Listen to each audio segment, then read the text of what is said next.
is your job to bring that customer on, cultivate that client, and look at it from a long-term perspective versus I want to get this customer's money today because I may not be here 6 months from now and I don't really care, but I need the money. I don't know if I like that type of culture. This is the PMP Industry Insider Podcast. Hello, everyone. Welcome out to another episode of the PMP Industry Insider Podcast, where we take a look at what is changing in the pest and lawn industries, and we take you to the front lines to those that are driving those changes. As always, I'm Donnie Shelton, owner of Triangle Home Services, which has Triangle Pest as well as Triangle Lawn.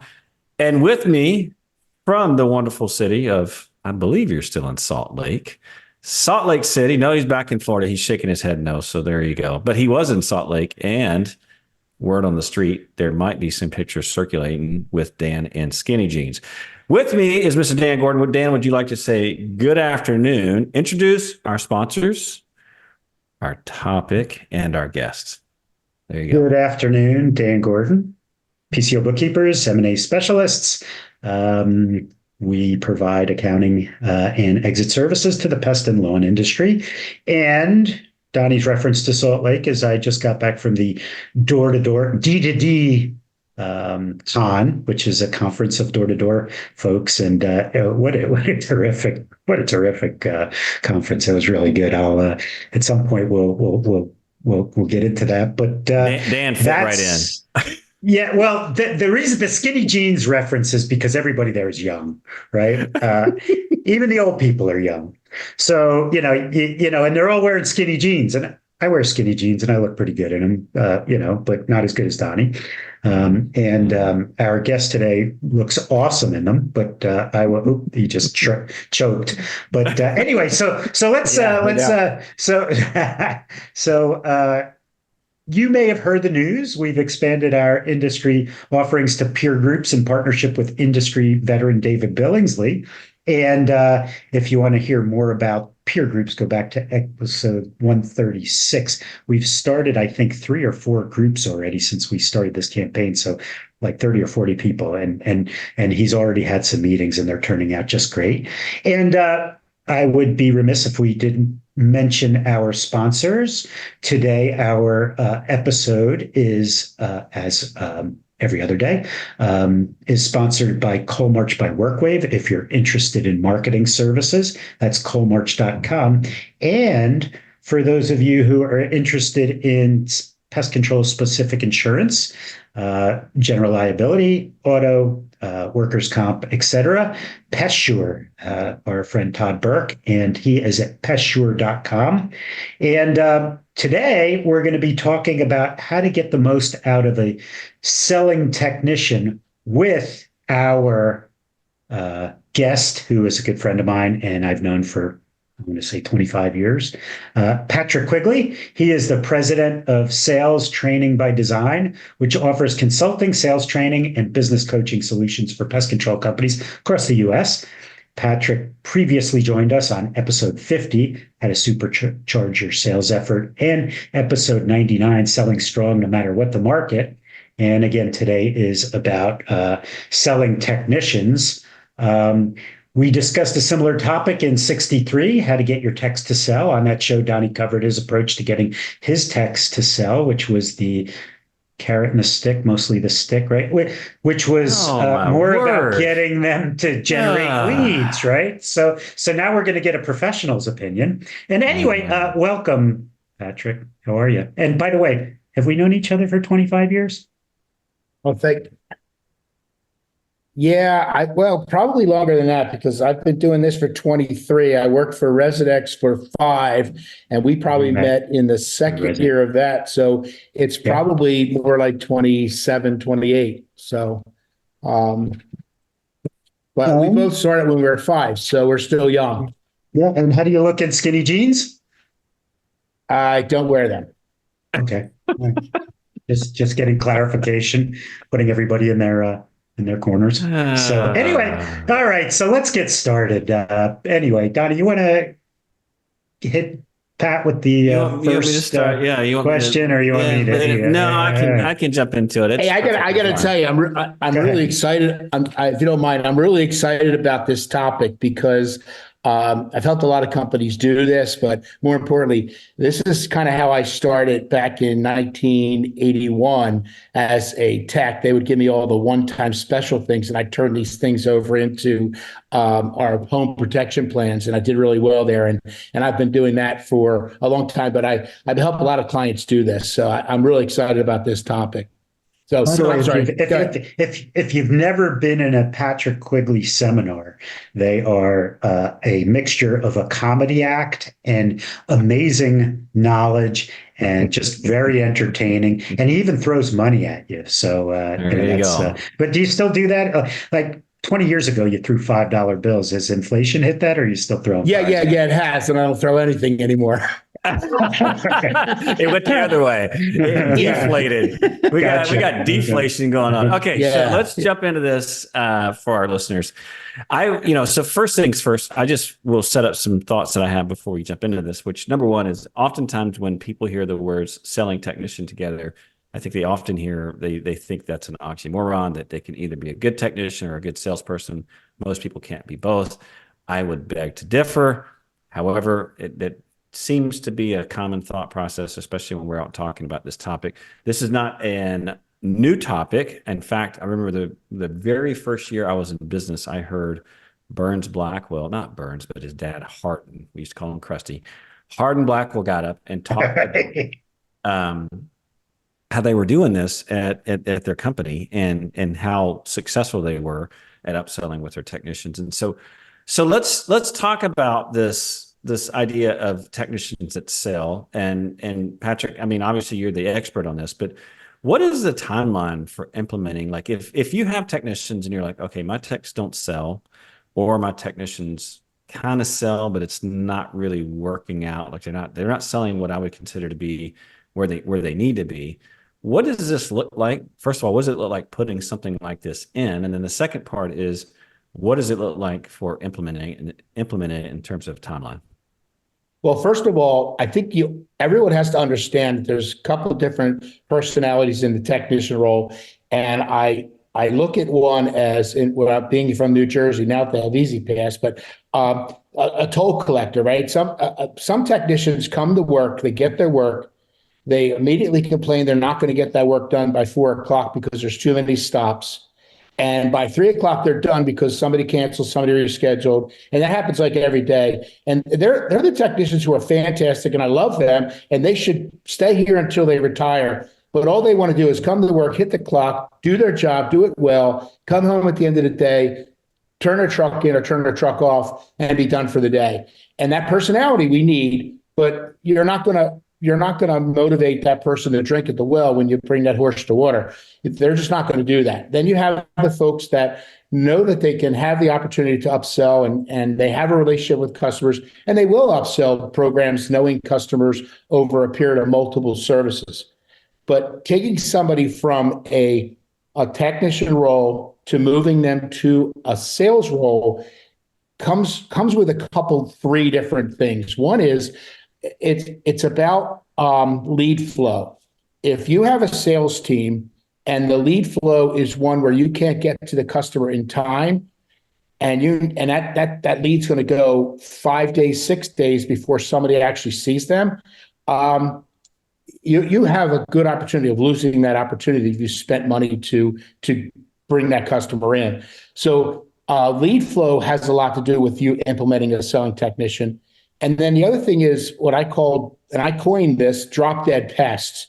In every single market, you have these certain drop dead pests where when that customer calls, immediately somebody has to go to that house and take a look at it, whether it be termite or bed bug or multiple pests or a rat issue or multiple months of even mice, a mouse infestation, where somebody really needs to get eyes on that property. And when you have sales reps that are running leads and then you have an overflow, that's a good time to start to train somebody who has a good personality to bring in and start that selling technician process. And ultimately, that selling technician will hopefully eventually become one of your outside sales reps if you have that outside sales rep position. And then the third thing is, hang on real quick, Patrick. I just want to, Yeah. just one. So if someone's sitting here and they're like, well, we don't even have a sales team. We sell over the phone. And I think I hear what you're saying, which is these are situations where there needs to be boots on the ground. It needs to be someone who has an eye on what's actually happening. They may not be your standard signature program customer. They may have some special issue that requires. I just want to be clear of like the sales situation you're talking about, right? This is not someone calling in and just saying, "Hey, I got ants," and I 100% agree with you as far as like if you want to close a sale, you better damn well be pretty fast, because the longer that lead sits, the less likely you are to close it. But is that I like segregating them. I like segregating them into drop dead pests and pests that aren't, like Look, yellow jackets in their baby's bedroom. That's drop dead. I'm in agreement that if somebody calls and says, "Hey, I used you 3 years ago and I have ants and I want to use you again," sell the thing over the phone. But if somebody's calling up saying, "Hey, I've had a mouse problem and it's been like 3 or 4 months. I've been trying it myself, and now the mice are in my baby's room." Hey, man, you got to get somebody out there to take a look at that. So, Donnie, to answer your question, I agree that there's a lot of companies out there that don't have sales reps and they sell stuff over the phone. But there's an opportunity that you're missing at that house when you're not seeing all of the opportunities that are at the house with a problem. Because if somebody doesn't have a professional pest control company in their structure and they haven't used one and they have a problem with, let's say, earwigs, they might have a problem with earwigs. But when you get there, because they haven't had a pest control company, I guarantee you there's other pest issues. There could be termites. There could be other things that are bothering that customer that right now they're worried about the earwigs because they're gross and they pinch and all that, right?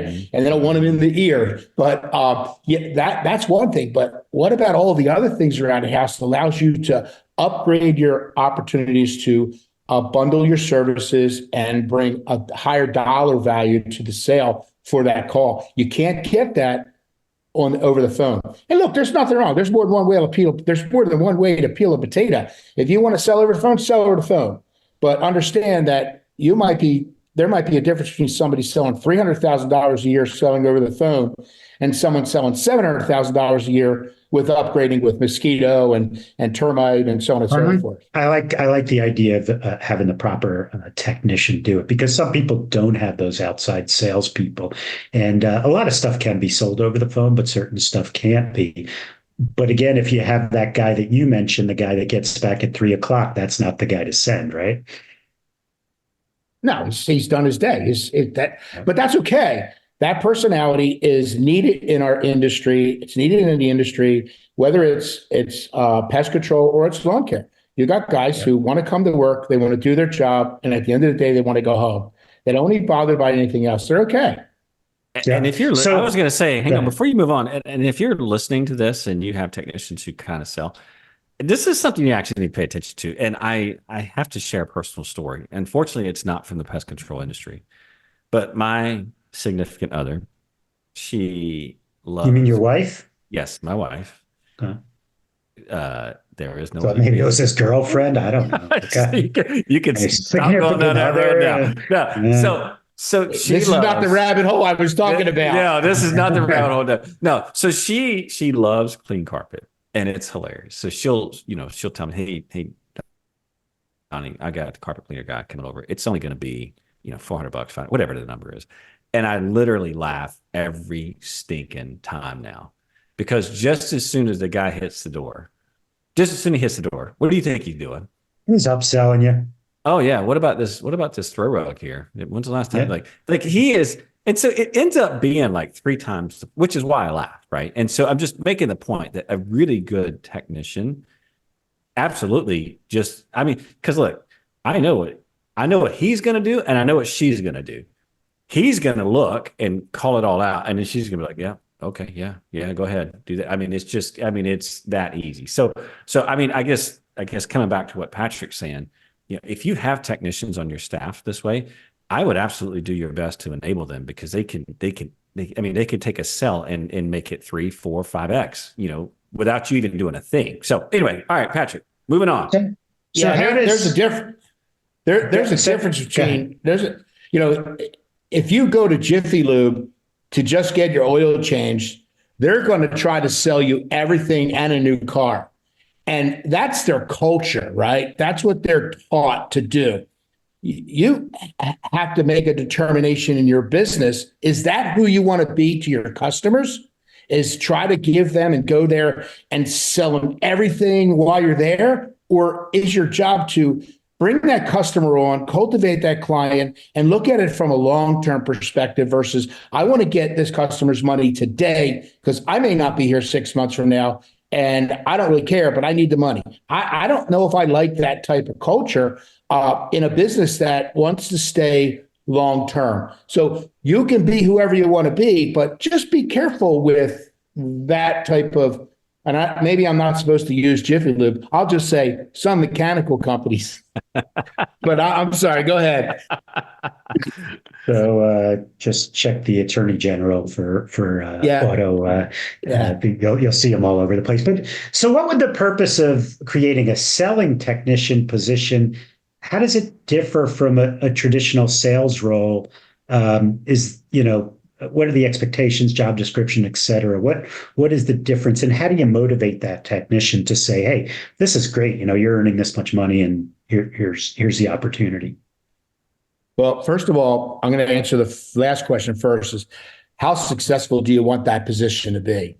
And when you look at the overflow of leads that you're not getting to in small businesses, if you're the owner, you are probably a great salesperson, and you probably close upwards of 90 to 95% of the leads that you go out on because you're the owner and you have this passion about you in presenting what your company is going to do for that customer.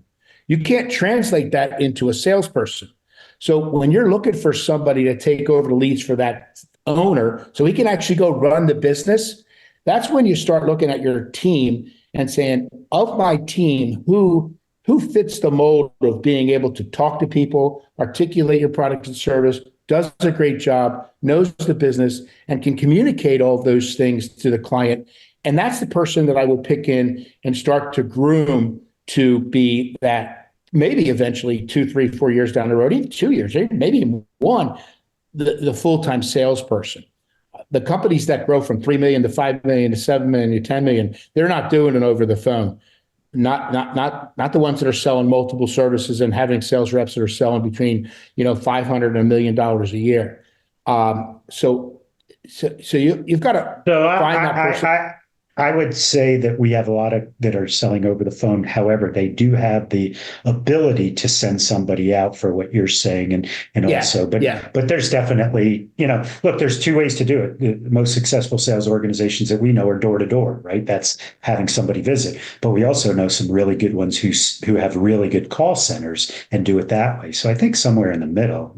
How would you react to that? Yeah, no, that's fine. Like I said, there's more than one way to peel a potato. You could do door to door. You could do a call center, and I work with companies that have call center and sales reps as well. But they recognize that when that customer calls for what I would call those drop dead pests, that stops that phone call. The lead is generated. It's turned over to a salesperson, and the salesperson goes out and closes it and tries to upsell multiple bundled services, right? But the call center is there to generate the opportunity to get somebody there to do the service.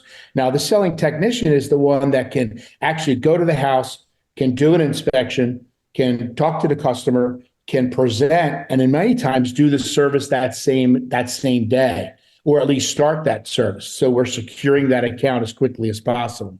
And then moving on from there to build a relationship so you have a long-term customer who eventually will buy multiple services. From a commission perspective, I wouldn't do anything less than the lowest level of, if you have a tiered sales department, I wouldn't pay anything less than what you would pay the lowest tier of your salesperson.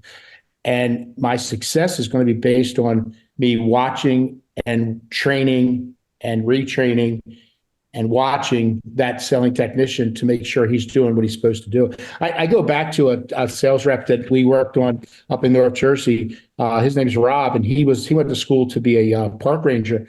and got the job, got an interview, and New Jersey cut the budget and said, we're not hiring anybody. He went to work for a company, and we put him into a selling technician role and then full-time sales rep. And he went from a technician to starting jobs and selling 500,000 to his first year. And he incrementally went from 500 to 625 to 680 to 700. This past year, he did $785,000 in sales. You can't do that over the phone if you're not upselling mosquito and termite and bundling your services. You can't do it over the phone. And it's okay. There's nothing wrong with selling over the phone. So let me go back to something that you just said.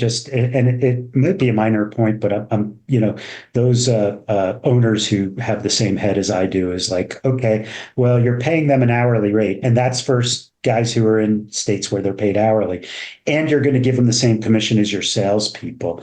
Any views on that? So in other words, you're actually probably paying that guy more for a sale than you would for a salesperson. And you may say that's okay. And that, I just want to address that. I'm going to say it's okay, because if you're looking to sell your business next week, it's not okay. But if you're looking in this long term and you're looking at taking somebody that's in your organization and moving them up within your organization, it shows everybody else that you're growing as an organization, you're promoting within, and forget about the extra 5% it's going to cost you. Oh, big deal. I'm going to eventually get a sales rep that I can trust to go out there and do what I want him to do from a cultural, from a business perspective, and close $300,000, $400,000, $500,000, $600,000, $700,000 a year. So I have a question. What do you guys call on this? I mean, you have your routed technicians, right? You probably have like your termite techs, or whether it's serve bedbug techs, whatever else you're doing. Are you actually calling this, like we have like new start techs, we have floater techs, we have route techs, we have, termite techs or WDO.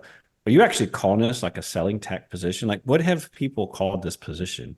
I mean, new start tech to me would be like kind of the perfect name, but I'm just kind of curious to hear what are you guys calling?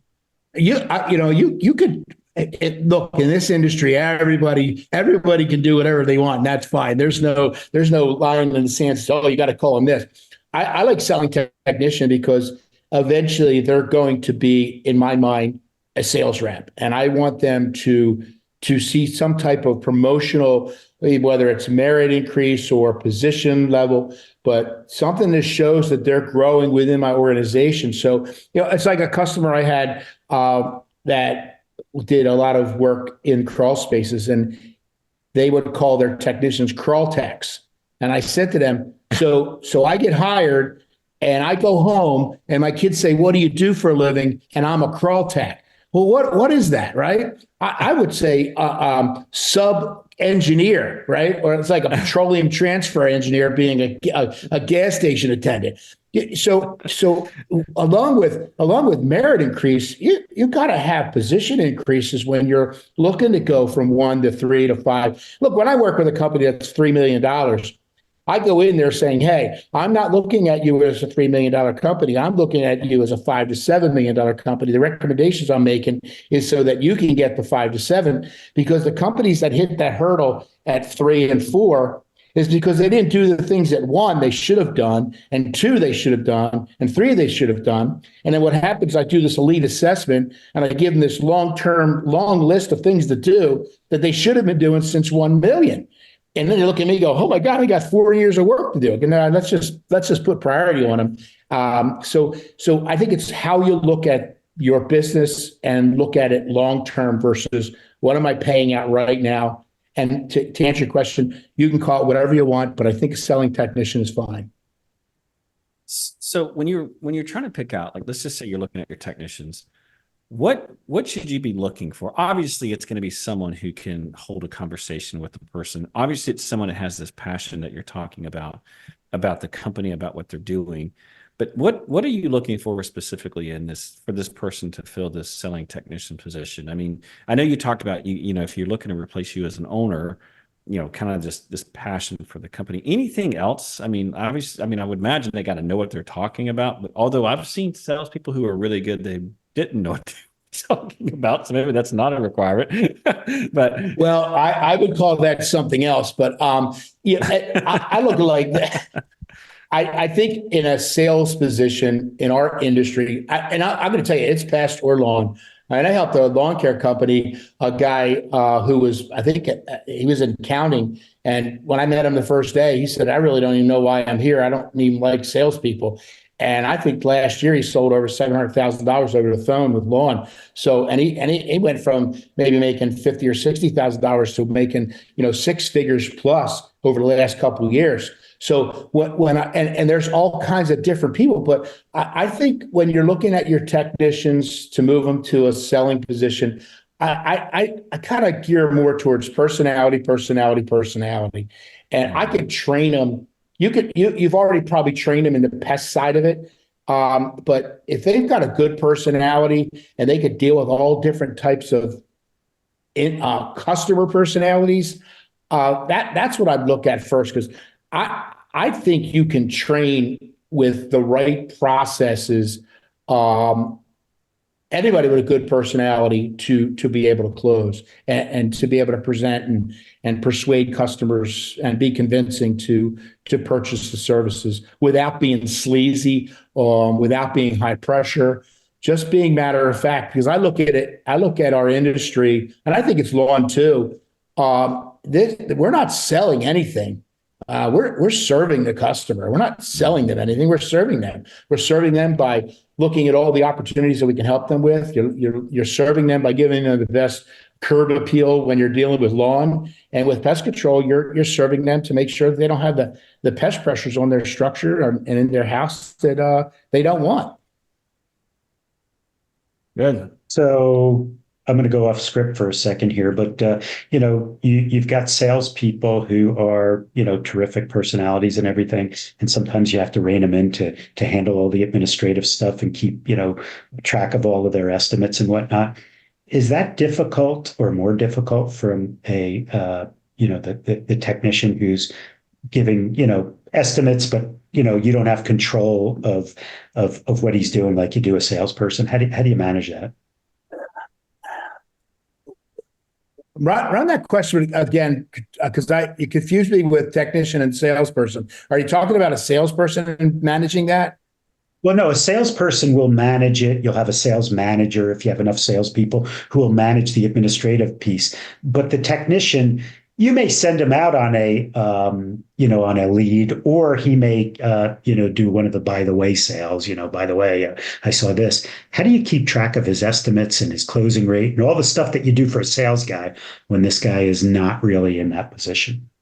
Well, typically what happens from a sales perspective, if I go out as a sales rep, I go out and I make a presentation, especially with technology today, I'm going to email that proposal to the customer right then and there. After I show them what I'm going to do, on email the proposal, and that's going to be carbon copied to the office. So that's said and done, right? When you have a selling technician who's brand new at this, and they run a lead for, let's call it Indian meal moths, right? They're all over the house, and there's some type of moth, and it could be carpet beetles, it could be Indian meal moths, whatever it is. And that's a lead you're going to send a selling technician out. I would set precedent that every lead that they run, when they come back to the truck, they have to call the office. They have to say, I was at the house. This is what I found. This is what I proposed. And I'm leaving now to go to my next stop. So you stop that process and you train that selling technician how to make sure that communication is smooth between what he or she's doing to the office, so nothing goes through the cracks. Perfect. It's not until they become a sales rep they forget doing some of that stuff. Yeah. So we don't have a ton of time. I know there's going to be some big questions that people are probably asking, and I would say the probably thing is that, okay, so you're out of technicians. If you're in one of the southern states, they're probably going to be on production. If they're in the northern states, they're probably going to be on hourly. We don't have time to go into all of that, and Dan and I can debate that a little bit later on. But you have your standard pay structures for most technicians. How do you pay this selling technician? Like, how much I'm just curious to see, like, what pay structures have you seen that have worked very well, obviously for the company and for the selling technician who's succeeding in the role? I think you need to look at what that person would be making as a technician and do a what if scenario at the end of the year, that if I had a selling technician and 25% of his time was going to be on running those overflow leads or the leads that the sales reps can't get to, and that's going to make up X, and he's going to make, let's say he's going to close at well, after I was done with him, 75%, but let's say he was going to close at 60%. What does that mean from an income perspective? And I think Dan could probably look at that. And again, I still want to see the forest and the trees, right? Because I want to see 2 years, 3 years down the road where this person is moving to a sales position. Because regardless if you're 1 million or 2 million, eventually you're going to be at a point where you may not be able to handle all the calls coming in. I mean, I remember when you had Comarch, I had customers who were calling you up saying, hey, stop the marketing because I can't handle the leads, right? That's the worst thing in the world. That's the absolute worst thing in the world. It's because we haven't prepped somebody to do that overflow to be able to at least get to that customer as quickly as possible, articulate the products and services, and at least put a proposal on the table. Because I guarantee you, one of the big guys, if they're coming in after you, their job, because their compensation is based on what's in their wallet. They're gonna try their best to close that business. So right. I think there's a lot of what if scenarios before getting into this, but whether it's production or hourly rate, you got to look at what percent they're going to be in the sales role and kind of go backwards and say, if I gave them 100 leads and they closed 60% of them, and that 60% average dollar value was $790 or more, and the commission is this is what he would make. And I would always have a caveat that, hey, if you produce 75% of what you did last year and you are running these leads and you don't make as much money as you did last year, I'm going to make sure you're good. I'm going to make you whole at the end of the year.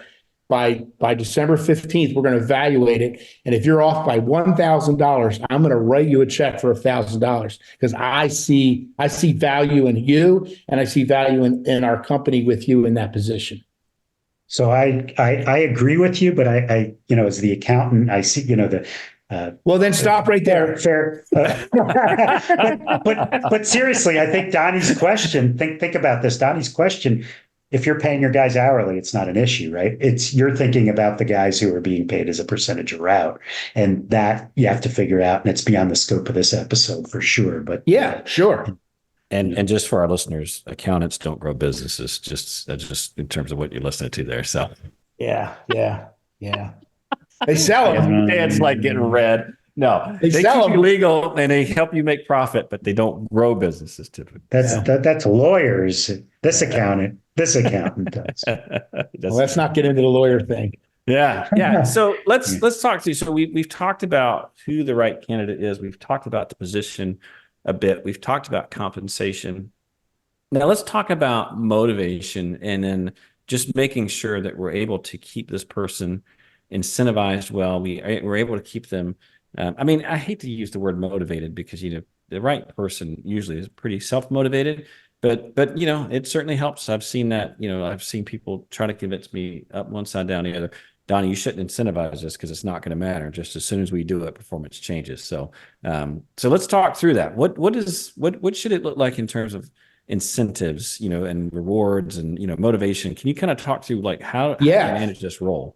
Yeah, first of all, the incentives should change the way people do business. And if I have a compensation plan that shows this technician how he can move within the organization and improve his W-2 by doing certain things, and if I'm a responsible owner or if I'm a sales manager working with this selling technician, I'm going to make sure this person's closing business not only for the company, but for himself to show their progress and show them in front of their peer technicians that this is what they sold in the first month, and the second month, and the third month, and see that increase from month to month based on the leads that we're giving them. And then eventually in front of the group, introduce that we have our new sales rep. And it could be a year from now or 2 years from now. but we have a new sales rep, moving them from a technician to a selling technician to a full-time sales rep. And it should be one where that person can make way more money than they did as a technician. Now, I know some technicians that are making six figures, but they're primarily on the commercial side, but they work their backsides off. Yeah, no, that's not unusual, or that is unusual, but a sales rep making six digits, that's not unusual, right? No, not at all. And it shouldn't be. Right. Right. But if you take a technician who's making 35 or 40, depending on your marketplace, and it could be 50 to 60, but now you show him a way that he can make 70 or 80 or 60, 50 to 60 to 70, and you're able to motivate them to do that by watching and training and showing them the way to be able to do that. You go from $50,000 or $60,000 to $80,000 or $90,000, and that changes things you do at home. And that's motivation in itself many times. Yeah, for sure. So let's talk a little bit about obviously the training side. Let's just say that you decide, okay, I want to go this path. I listen to the podcast. I think the role makes sense. Now I want to do this. I've identified maybe 2 or 3 people that I feel like would be really good potential candidates to be a selling technician. What kind of, how do I get this person spun up, right? I mean, we've talked about compensation, we've talked about rewards, we've talked about incentives, who this person should be. How do I get them spun up and actually teach them how to succeed in their role? Well, I mean, obviously you have to hire sales training by design, but obviously, yeah, I think you really have to have a process within your organization that you can teach and they can watch. So if you are the salesperson, allow that person to ride with you so they can see what you do, and then eventually allow them to do what they saw you do. And instead of breaking in and jumping in and throwing a life preserver every 3 minutes, go back to the truck when it's done and talk about what they did right and how they can improve. And then, if you're going to do this internally, that's fine. And that's okay. But if you truly need somebody to see what's going on in the marketplace, and we have a lot of companies that work for a larger company that were technicians that said, I could do this on my own. They become a technician. But keep this in mind, as an owner who used to be a technician, remember when you were a tech, you hated salespeople because they would sell anything and everything under the sun, and you would have to do it.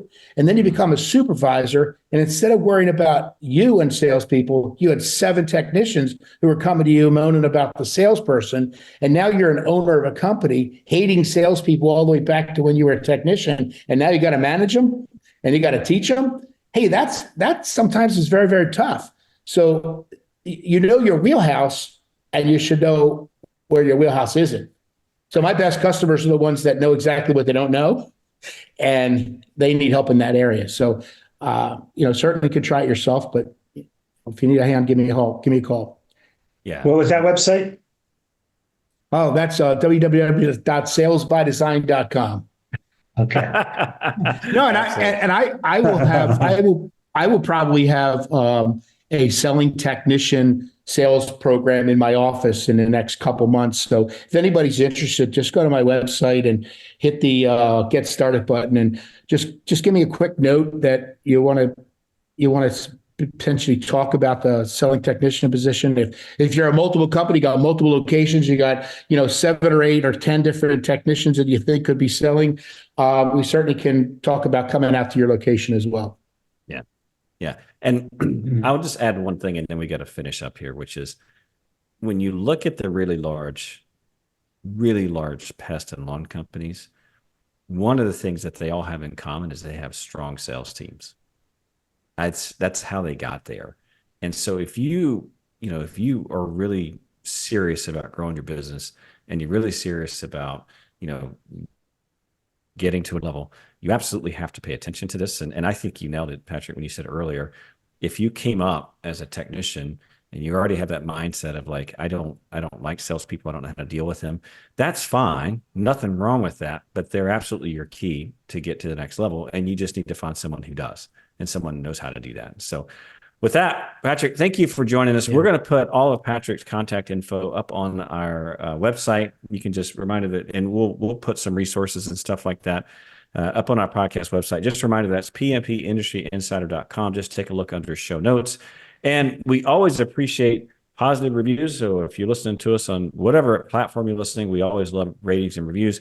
And if you do have comments, complaints, concerns, mainly complaints, we ask that you direct those to Dan. And with that, Patrick, thank you so much. We do appreciate it. And we will see you all next time. Take care. Take care. Thank you very much. Have a great day. Thank you. Bye-bye.